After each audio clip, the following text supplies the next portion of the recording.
नजर रखो उन पे, कौन कौन आ रहा है, कौन कौन जा रहा है, सब पे ध्यान रखना। ओके?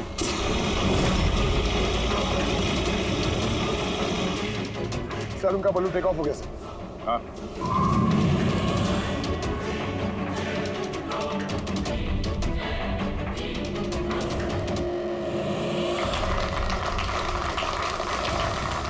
इस दुनिया में टेररिज्म क्यों है?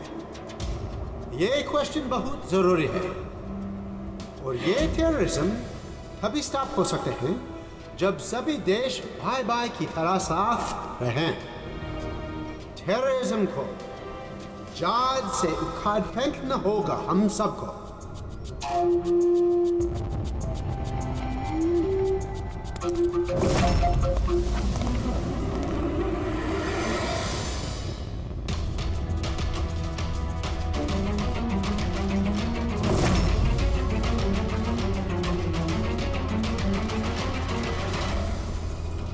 दो म्यूजिशियन है, उड़ने की तैयारी में। उनके हाथ में गिटार के बैग है। अब ये बताना मुश्किल है कि अंदर गिटार है या गन।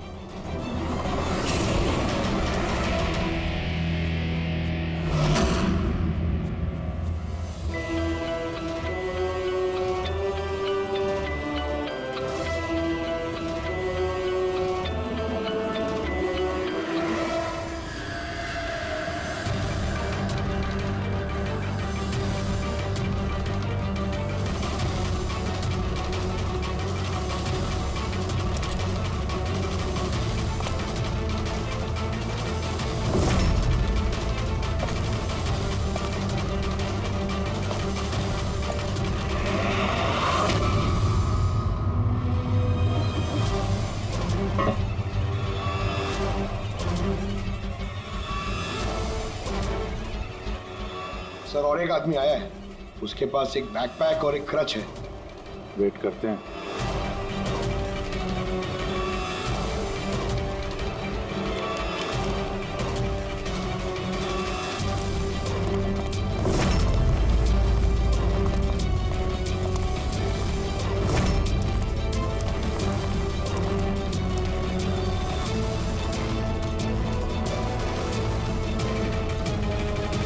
सर, कैमरा क्रू वाले आए हैं, उनके पास 2 बैग है। Camera crew?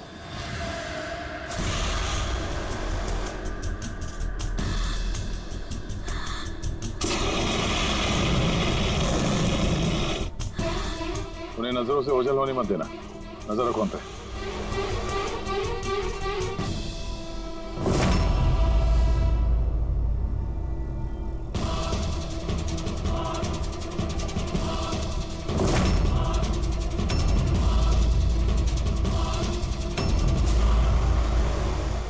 यहाँ तो बहुत सारे बलून उड़ रहे हैं। सुसाइड बॉम्बिंग क्या है?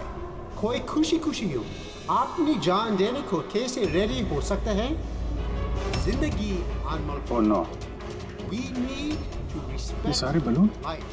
और हर देश वो कौन सा बलून होगा जिसकी हमें तलाश है? लगता है भेष बदल के आया है। तो शक्ल से कुछ गड़बड़ लग रहा है।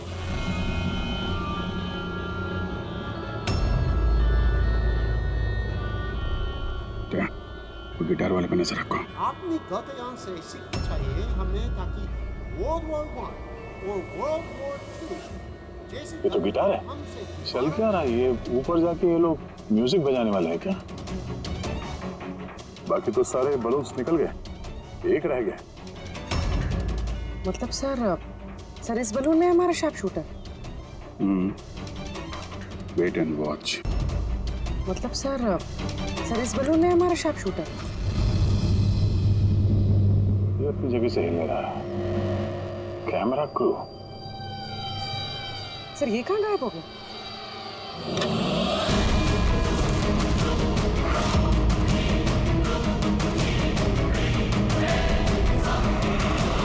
सर इसके पास तो राइफल है, वैसे जैसे साड़ों के सर ने बताई थी। अब जी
mister Steve, your life is in danger. आपकी जान को खतरा है। आप क्या करें? We have a plan. Oh, thank you CID. अगर आप लोग आज सही वक्त पे नहीं आते, मैं जिंदा नहीं होता। क्योंकि मिस्टर स्टीव खतरा अभी गया नहीं है, अभी खूनी पकड़ा नहीं गया है, इसलिए बी सेफ है। Be careful. Okay. Freddy, Pankaj, उस बलून पे नजर रखना, आंखों से ओझल होने मत देना। हाँ सर, हम लोग बलून को ट्रैक कर रहे हैं।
चलो फाइनली ये पल आ ही गया जब मैं आसमान में खुले पंछी की तरह उड़ पाऊं।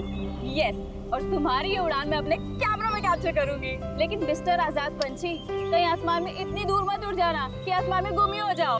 डोंट वरी मैडम, वैसे भी अगर रोनी जी आसमान में गायब हो भी गए ना, तो वापस तो जमीन भी आना पड़ेगा ना। उड़ान भरने से पहले ही आप नीचे आने की बात कर रहे हो। चलो, हो गई तैयारी? All the best.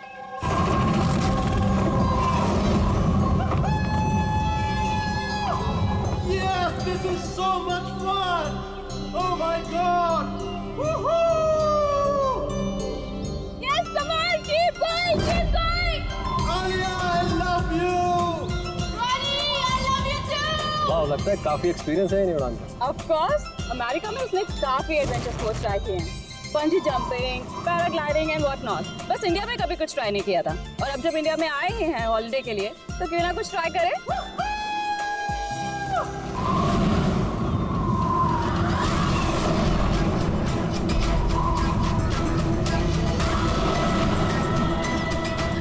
रोनी को कुछ हो गया। जॉन को कुछ हो गया, देखो।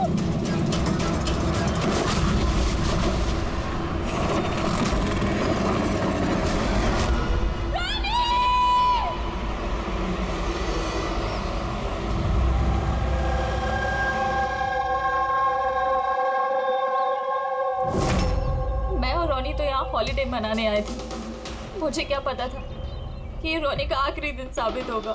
आलिया, हम जानते हैं ये घड़ी तुम्हारे लिए मुश्किल है, मगर प्लीज हिम्मत से काम लो। अब मैं न्यूयॉर्क जाके उसके डैड को क्या जवाब दूंगी कि मैं आई तो उसके साथ थी, लेकिन लौट अकेले रही हूँ। आपको किसी पे शक है? कौन मार सकता है रोनी को? सर, रोनी को कोई क्यों मारेगा? हम तो यहाँ किसी को जानते तक नहीं। कहीं ऐसा तो नहीं कि इसका कोई दुश्मन अमेरिका से इसका पीछा करते हुए यहाँ तक आ गया? नहीं सर, रोनी का कोई दुश्मन नहीं था। He was such a lively person, सब उसको पसंद करते थे। तो तुम्हारा कहना है कि यहाँ पे इंडिया में कोई रिश्तेदार, कोई दोस्त, कोई परिवार वगैरह नहीं है यहाँ पे? ये देश हमारे लिए अजनबी है सर। सब कुछ ना इन पैराग्लाइडिंग वालों ने किया है। Please sir, arrest them.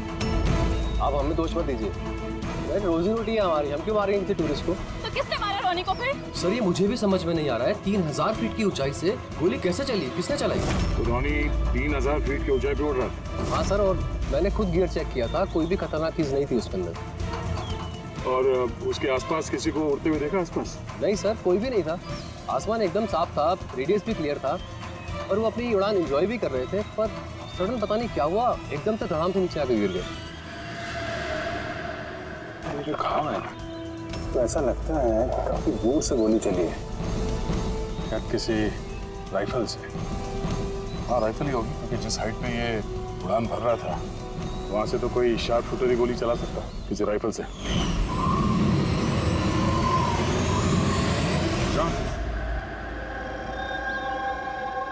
यहाँ आसपास किसी को गन या राइफल के साथ देखा है क्या तुमने? यहाँ पर गन लाना अलाउ नहीं है। आप असली गन की बात कर रहे हैं, वो दिवाली वाली पटाखे की बंदूक भी नहीं ला सकता कोई। आप लोगों ने देखा यहाँ पर किसी को? नहीं मैम, नहीं तो नहीं देखा। नहीं मैम। अच्छा आलिया, जब आप यहाँ पर आई रोनी के साथ, आपको किसी पे शक हुआ? कोई आप लोगों को फॉलो कर रहा हो, कोई आदमी जो गड़बड़ लगे? नहीं सर, ऐसा तो कोई नहीं था। तो क्या गोली आसमान से चली है क्या? सर मैंने बताया ना, रोनी जी के आसपास में कोई उड़ नहीं रहा था, तो फिर आसमान से गोली चलाएगा कौन? हाँ सर, आसमान में कोई भी नहीं था। आप चाहें तो ये फुटेज चेक कर सकते हैं, इसमें कोई भी नहीं है साथ में।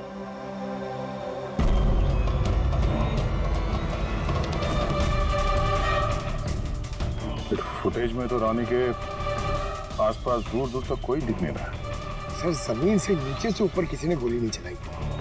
ये कह रहे हैं कि जब वो ऊपर उड़ा था तो कोई उसके आसपास नहीं था, तो ऊपर से भी गोली नहीं चला सकता। ये बताइए, ये गोली चली तो चली कहाँ से और किसने चलाई? कमाल है यार, इसका कोई दुश्मन नहीं है तो फिर इसको मारने के लिए इतनी प्लानिंग कौन करेगा? एक टेढ़ा केस लग रहा है। तो किसी टेढ़े आदमी को भेज देते हैं, टेढ़े सबूत, शायद उसे कुछ पता चल जाए।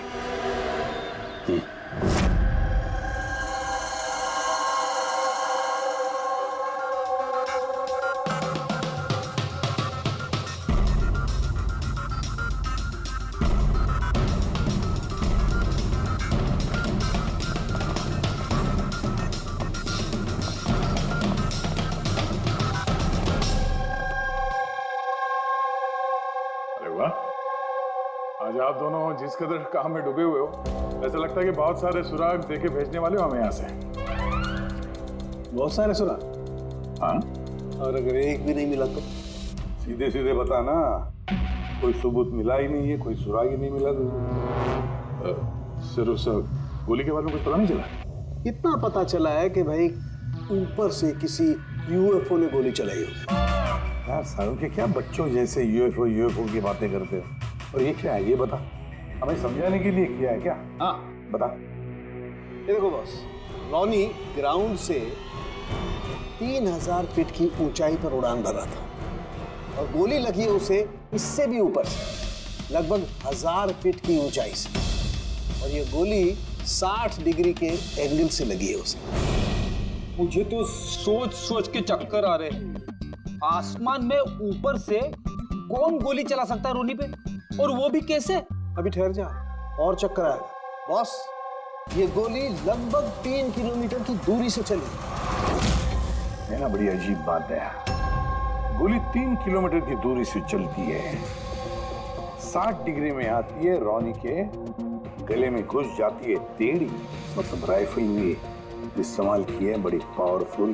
बिल्कुल बॉस, राइफल भी पावरफुल है और गोली चलाने वाला भी पक्का निशानेबाज है।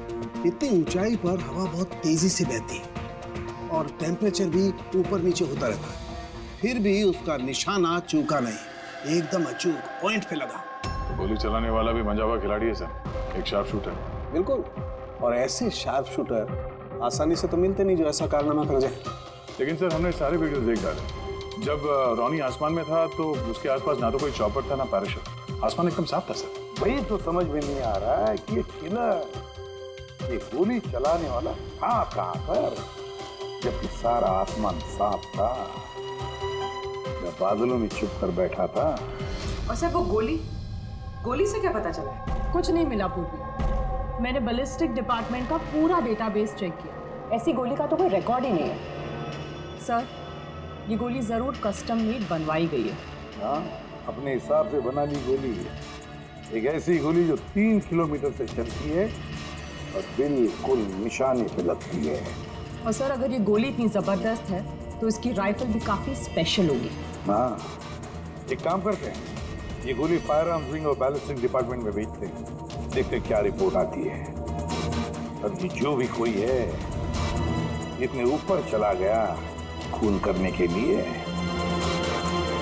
अब जल्द से जल्द इसे जमीन पर लाते हैं।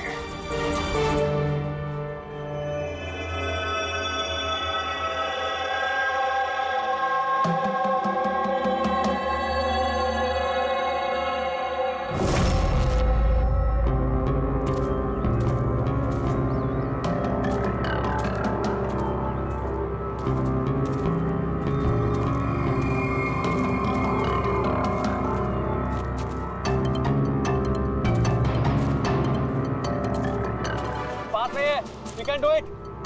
यार गुरु, अब और नहीं चढ़ सकता, बहुत थक चुका हूँ मैं। बस नवीन, ज्यादा दूर नहीं है, 3000 फीट चढ़ चुके हैं, पास ही में है। We can do it. Come on.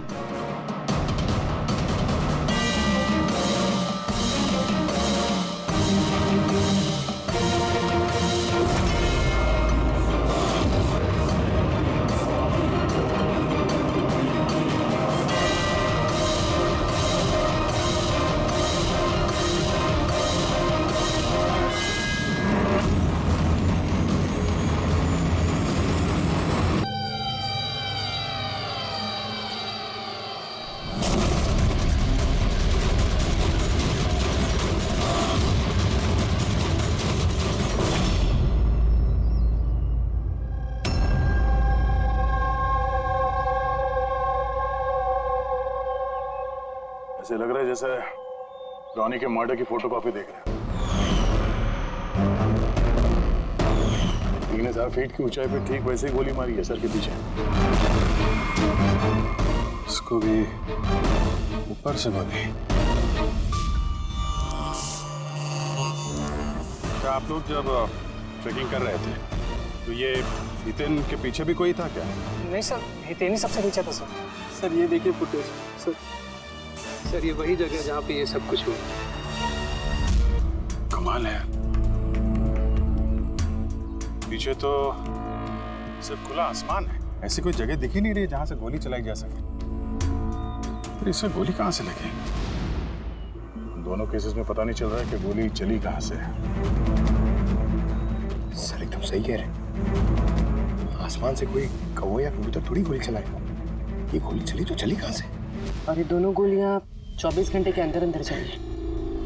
मुझे लगता है इन दोनों केसेस का आपस में कोई ना कोई कनेक्शन तो है। तो ये हितेन काम क्या करता था? सर वो कॉलेज स्टूडेंट था सर, मुंबई ग्रेजुएशन करने आया था। सर ट्रैकिंग का बहुत शौक था उसको। जी, समझ में नहीं आ रहा कोई एक कॉलेज स्टूडेंट को मारने के लिए इतनी प्लानिंग क्यों करेगा?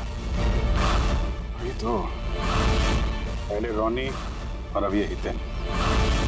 इससे पहले कि आसमान से चलने वाली गोली का कोई तीसरा शिकार हो जाए, इस खूनी तक पहुंचना होगा जल्दी से जल्दी। पिछले 24 घंटों में 2 खून हुए हैं, दोनों जवान बच्चे हैं और दोनों को मारने का तरीका भी क्या हाई प्रोफाइल। सर दोनों की मौत हुई है एडवेंचर स्पोर्ट्स करते हुए, जमीन से हजारों फीट ऊपर मारा है सर। मगर सर सोचने वाली बात है कि खूनी ने ये एडवेंचर स्पोर्ट वाला समय ही क्यों चुना इनको मारने के लिए? वो तो उन्हें कभी भी मार सकता था। इतनी लंबी प्लानिंग 2 बच्चों को मारने के लिए।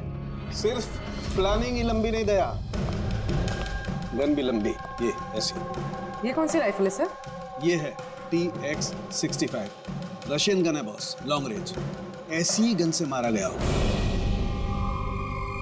सालुंके साहब, क्या इस गन से 3 किलोमीटर दूर निशाना लगाया जा सकता है? हाँ फ्रेडी, शूटिंग रेंज में ट्राई करके देख लिया है, इसकी रेंज 3 किलोमीटर से ऊपर ही है। ऐसी गन तो आर्मी वालों के पास या फिर आतंकवादियों के पास ही मिलेगी।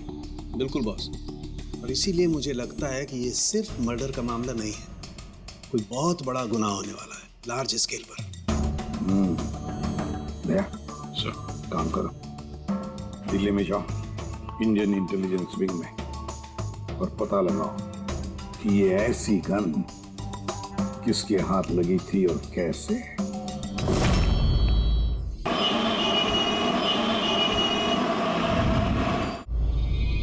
ये सारे खून इसी राइफल से हुए और आप लोग तो जानते हैं ऐसी हाई प्रोफाइल राइफल सबके हाथ में तो लग नहीं सकती। आप बिल्कुल सही कह रहे हैं सर, और गौर करने की बात तो ये है सर कि ये राइफल कोई खरीदना भी चाहे तो खरीद नहीं सकता। ये 1 या 2 पीस नहीं बिकती, पूरा का पूरा अलॉटमेंट होता है। तो पिछले कुछ सालों में जो आतंकवादी हमले हुए हैं उसमें ये इस तरह के राइफल इस्तेमाल हुए थे? जी हाँ। तो आपको किसी आतंकवादी गिरोह पे शक है? जी हाँ, अगर हमारा अंदाजा सही है तो हम जानते हैं कि इसके पीछे किसका हाथ है। कौन? इलवारे जिले में कुछ समय पहले हमारी आर्मी ने बहुत सारे हथियार जब्त किए थे। उन हथियारों में ये वाली राइफल भी। हाँ प्रताप सर, सारे आतंकवादी मारे गए, उनमें से एक आतंकवादी बचकर निकल गया और हमने उनके सारे हथियार जब्त कर लिए। Well done Pratap sir. और जो आतंकवादी भागकर गया है उसके बारे में सारे पोस्ट को अलर्ट कर दो। तो ये काम उस आतंकवादी का हो सकता है जो बच के निकल गया था वहां से। जी हाँ, और हमारी इंफॉर्मेशन के मुताबिक ये आतंकवादी गिरोह जल्दी ही कुछ बड़ा करने वाला है। शायद ये उसी की शुरुआत हो। ये दोनों जुर्म कोई मामूली खून नहीं है, ये जरूर कोई बड़ी साजिश है, बड़ी साजिश, आतंकवादी हमले की साजिश।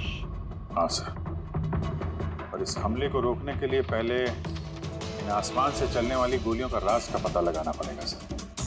और इस राज का पता करने के लिए हमें सबसे पहले ये पता करना पड़ेगा सर कि आतंकवादी रॉनी और हितेन जैसे आम आदमी की हत्या क्यों की। वैसे क्या कॉमन है इन दोनों खून में? सर दोनों मर्डर हवा में हुए, दोनों बार गोलियां ऊपर से चली, हाई प्रोफाइल राइफल से। किसी प्रोफेशनल शार्प शूटर का काम है सर ये। और सर इन दोनों केसेस में कोई वैंटेज पॉइंट नहीं है, कोई ऐसी जगह नहीं है जहां पे बैठ के खूनी इन दोनों पे गोली चला सकता है। वैंटेज पॉइंट, वैंटेज पॉइंट, कहीं यही तो वजह नहीं हो सकती है? तो आप कहना चाह रहे हैं सर कि खूनी के पास कोई जगह नहीं थी बैठ के गोली चलाने की, और उसे ये पक्का करना था कि उसका टारगेट छूटे ना, उससे कोई चूक ना हो, इसलिए वो इन दोनों पे प्रैक्टिस कर रहा था। एग्जैक्टली अभिजीत, एग्जैक्टली, वो निशानेबाजी की प्रैक्टिस कर रहा था। मतलब सर उसका असली टारगेट कोई और है? सर अगर कोई वैंटेज पॉइंट था ही नहीं तो फिर वो हवा में गोलियां कहां से चला रहा था? पंकज, तुम्हारे सवाल का जवाब तुम्हारे सवाल में ही है। ये बताओ कि हम, मेरा मतलब है इंसान हवा में कैसे उड़ता है बिना पंखों के? सर एरोप्लेन से या फिर हेलीकॉप्टर से। बस तुम्हारा जवाब मिल गया। लेकिन सर वहाँ क्राइम सीन पे ऊपर आसमान में कोई चॉपर तो उड़ नहीं रहा था, ना ही कोई केबल कार थी वहां पे। दया कुछ और होगा, कुछ और होगा। अभिजीत, मैप निकालो, वहां उस पैराग्लाइडिंग और माउंटेनियरिंग कैंप के आसपास देखो। मेरा मतलब ऐसा कुछ है क्या जहां से आदमी हवा में उड़ सके? जंगल है, और हाँ ये 2 हॉट एयर बैलून रेंजेस भी हैं।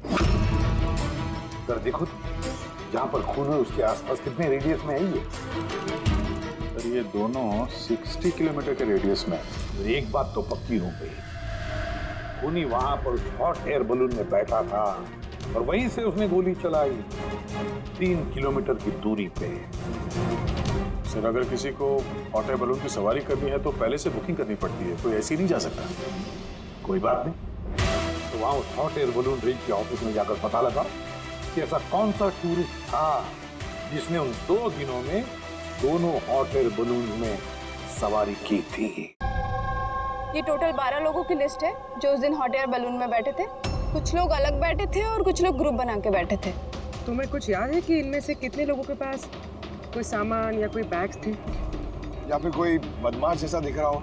नहीं, बदमाश तो कोई नहीं लग रहा था, लेकिन एक बूढ़ी आंटी थी जिन्होंने बैकपैक रखे हुए थे और वो चश्मा और टोपी भी लगाई हुई थी। हाँ, हम भी हैरान थे कि इस उम्र में ऐसी ट्रैवलिंग का जज्बा।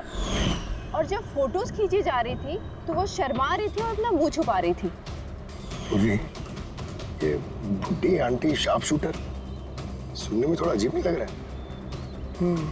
हाँ सर, मैं ही पायलट हुई थी। 25 फरवरी को कुल मिलाकर सर मैंने 6 लोगों को एयर बैलून की सवारी करवाई थी और 2 लोगों को दिनेश ने सर। अच्छा, तो उनमें से कोई गड़बड़ टाइप का आदमी लगा या जिसके पास कोई सामान वगैरह हो? सर ऐसा तो कोई नहीं था। हाँ, एक बुजुर्ग आदमी था, पता नहीं बात बात पर क्यों चिल्ला रहा था। शायद उसका मूड खराब था या खड़ूस था शायद। उसके हाथ में कुछ सामान था क्या? सामान तो नहीं था। हाँ, बैसाखी लेकर चल रहे थे। बैसाखी लेकर चल रहे थे?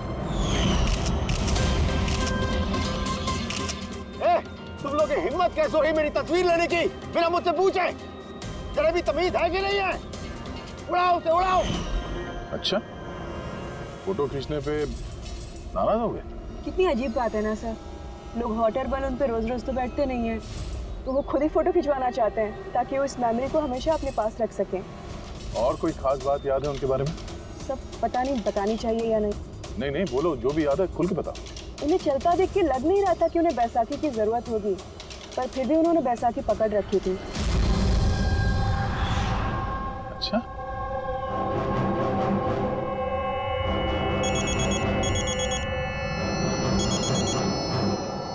हाँ सर। पूर्वी कुछ मालूम पड़ा? सर यहाँ पर एक बूढ़ी औरत आई थी और उसके हाथ में एक बैकपैक भी था, और हाँ, फोटो खिंचवाने से भी ऐतराज कर रहे थे। अच्छा, यहाँ भी एक बूढ़ा आदमी आया था हॉट एयर बलून में बैसाखी लेके, और उसे भी फोटो खिंचवाने से परहेज था। सर कहीं ये बूढ़ा आदमी और ये बूढ़ी औरत एक ही इंसान तो नहीं है? एग्जैक्टली, वही शार्प शूटर। उसके बैग में और इसके बैसाखी में वो राइफल था जिससे ये खून हुआ है। और सर दोनों दिन ये ऊपर अकेला ही गया होगा, क्योंकि अगर किसी और टूरिस्ट के साथ जाता तो फिर राइफल सेट करने में और निशाना साधने में काफी मुश्किल हो जाते। नहीं पूरी, मुझे लगता है वो अकेला तो नहीं गया होगा। मतलब हॉट एयर बलून चलाना और साथ में ये राइफल भी चलाना, दोनों काम एक साथ करना जरा मुश्किल है। इस हॉट एयर बलून का पायलट भी होगा साथ में। मतलब सर इस जुर्म में पायलट भी मिले हुए हैं? यस, एक काम करो, उस पायलट को पकड़ो जल्दी। उस दिन उस बूढ़ी औरत को ऊपर बलून में कौन ले गया था? पायलट कौन था? संजीव था।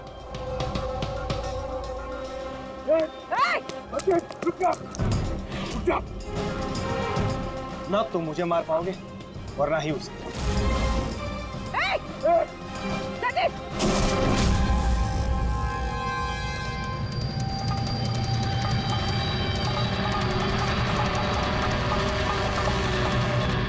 ये तो अपनी जान देने के लिए तैयार था।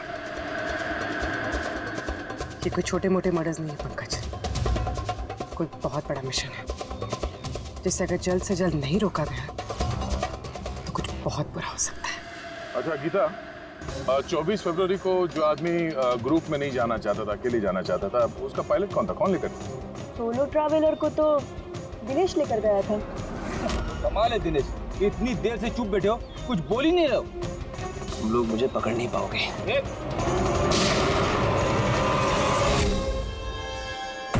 अभी यमराज तुझे अपॉइंटमेंट देने के मूड में नहीं है। जब तक हमारे सवालों का जवाब नहीं मिल जाता तुझे जिंदा रहना पड़ेगा। चल। मार लो, जितना मार सकते हो मार लो, मुझे कोई फर्क नहीं पड़ता। वैसे भी तुम्हारे इन कानून के कमजोर थप्पड़ों में इतनी ताकत नहीं है कि मेरे जुर्म की मजबूत हड्डियों को गला सके। समझे? तुम्हारे साथ जोर जबरदस्ती करना होता तो उसके लिए तो 2 मिनट का काम है हमारे लिए, पर बाद में ख्याल आता है तुम्हारे परिवार का, तुम्हारी बहन। अगले महीने उसकी शादी है ना? कैसा लगेगा उसे कि उसकी शादी हो रही है और शादी के वक्त उसका भाई इस दुनिया में नहीं है? हाँ? और तुम्हारी माँ हर महीने खर्चे के लिए पैसे भेजती हो ना, तुम्हारे जाने के बाद कौन ख्याल रखेगा उसका? कभी सोचा है इसके बारे में? हाँ? नहीं? चलो, अब भी मौका है, सरकारी गवाह बन जाओ। वादा करते हैं तुम्हारे जेल जाने के बाद तुम्हारी माँ का ख्याल हम रखेंगे। सच? मतलब पूरा ख्याल रखोगे? पूरा ख्याल? हाँ, तुम्हारी माँ का पूरा ख्याल रखेंगे। तुम बस ये बताओ कि किसके लिए काम करते हो? तुम्हारा बॉस कौन है? बता दो, पक्का बता दो? हाँ बताओ। मैं जिसके लिए काम करता हूं ना, मेरा बॉस है सर, उसका नाम है एसीपी प्रद्युम्न।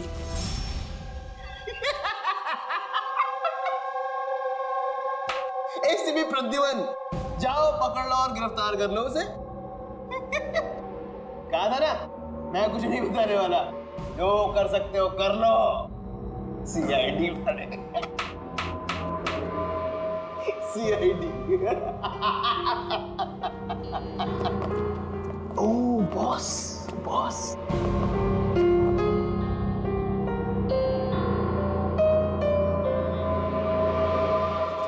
कोई बात नहीं, कुछ मत बताना। अब हम ना तुमसे कुछ पूछेंगे, कुछ बताने के लिए तुम पर जोर जबरदस्ती करेंगे, कुछ नहीं, सिर्फ एक करेंगे,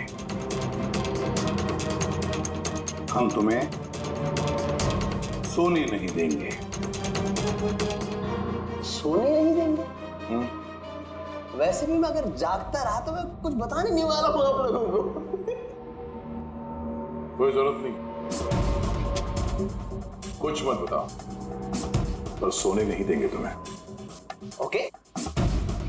यार दया, मैंने तो सुना है कि आदमी खाने पीने के बगैर तो काफी दिनों तक सरवाइव कर सकता है, लेकिन सोए भी नहीं। कितना तड़पेगा ये बेचारा, बड़ी बुरी मौत मरेगा, मुझसे तो देखा नहीं जाएगा।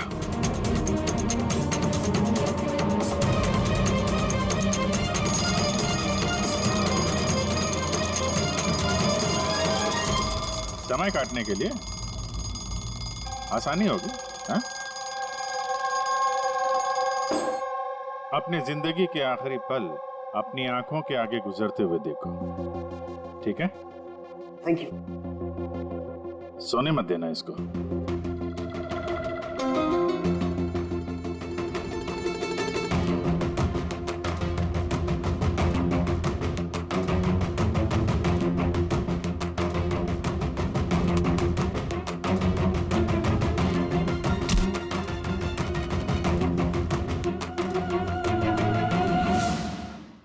Ready sir. अरे कहाँ हो यार?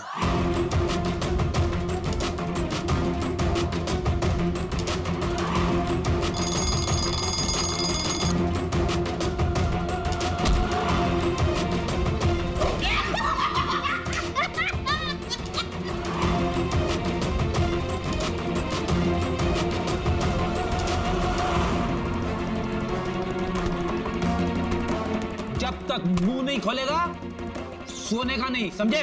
5 मिनट में नहीं। नहीं, 1 मिनट। 1 मिनट तो सोने दो। 1 सेकंड। सोऊंगा नहीं, नहीं सोऊंगा, बिल्कुल नहीं, बिल्कुल नहीं सोऊंगा।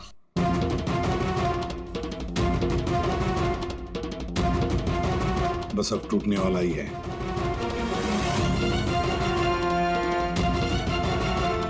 सब बकना शुरू कर देगा अभी। बल्लू, बल्लू नहीं सोएगा तू।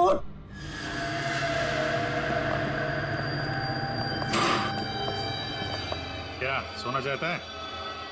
तो सोने देंगे ना भाई, क्या प्रॉब्लम है?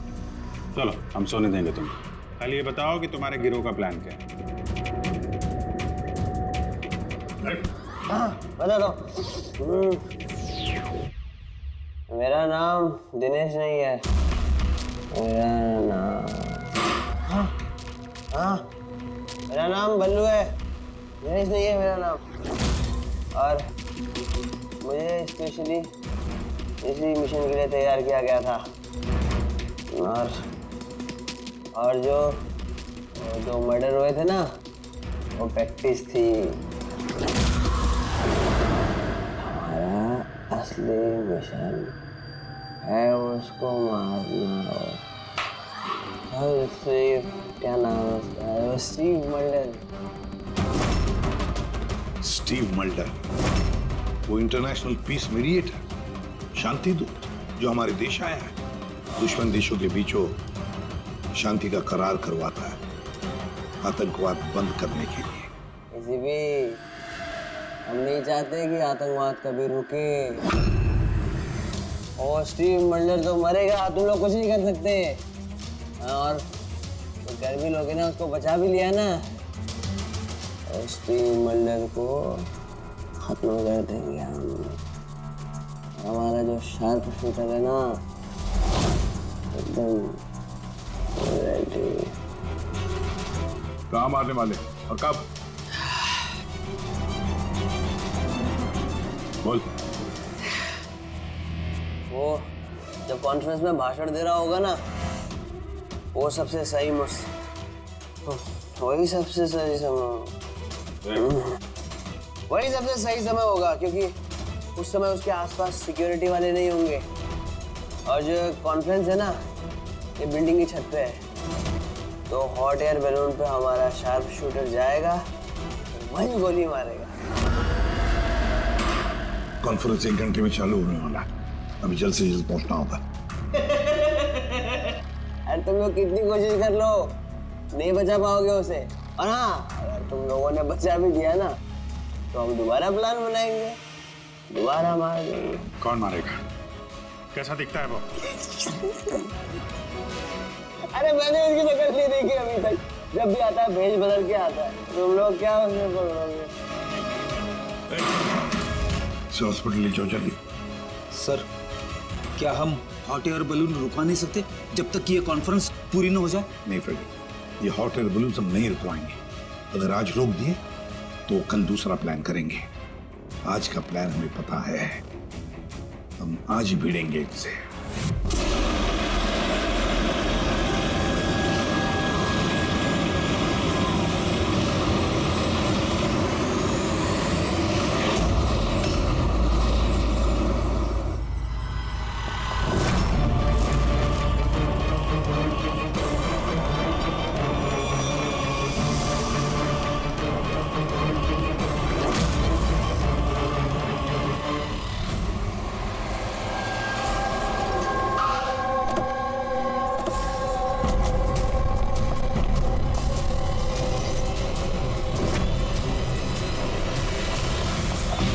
सीआईडी मिस्टर स्टीव मल्डर का है ऊपर कॉन्फ्रेंस में।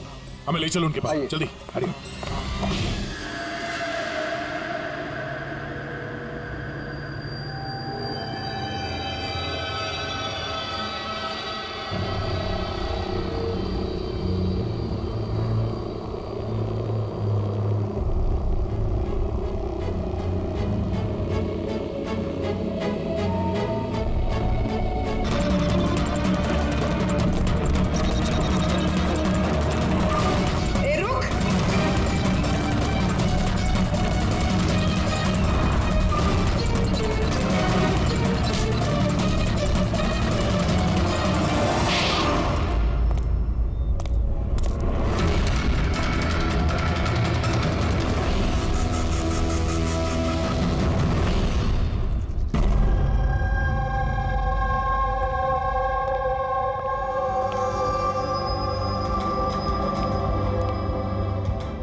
Good job. Congrats. Dr. Gaia killer, Mr. Abhijit? Yes, Mr. Stevie got you. Yes. Well done. Well done. CID वर्षों इस देश की सेवा कर रहे हैं और आज एक बार फिर आपने एक खतरनाक टेररिस्ट को पकड़ लिया है। अभी वो पकड़ा गया है, बहुत जल्द हम उसके पूरे ग्रुप को पकड़ लेंगे। Mister Steve, we are very proud of you. आप जैसे लोगों की दुनिया को जरूरत है, जो आप जैसे साहसी हैं और नेक हो।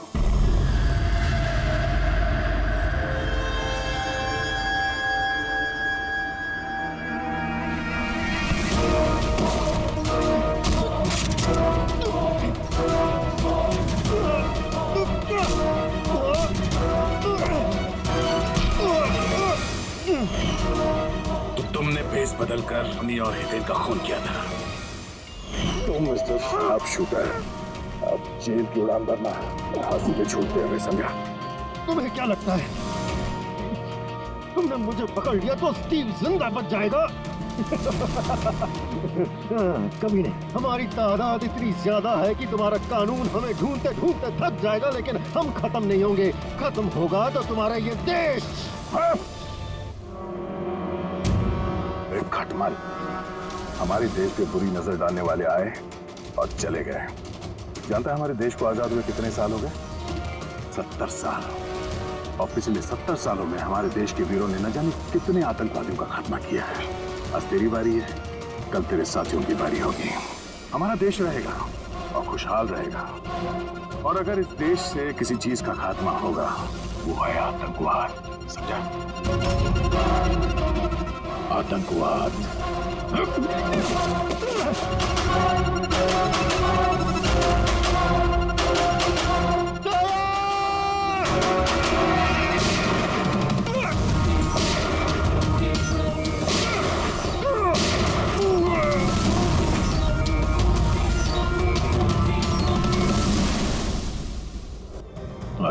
गलती। पीठ पे ही गोली मारोगे। हम लोग यहाँ खाते गोली, यहाँ।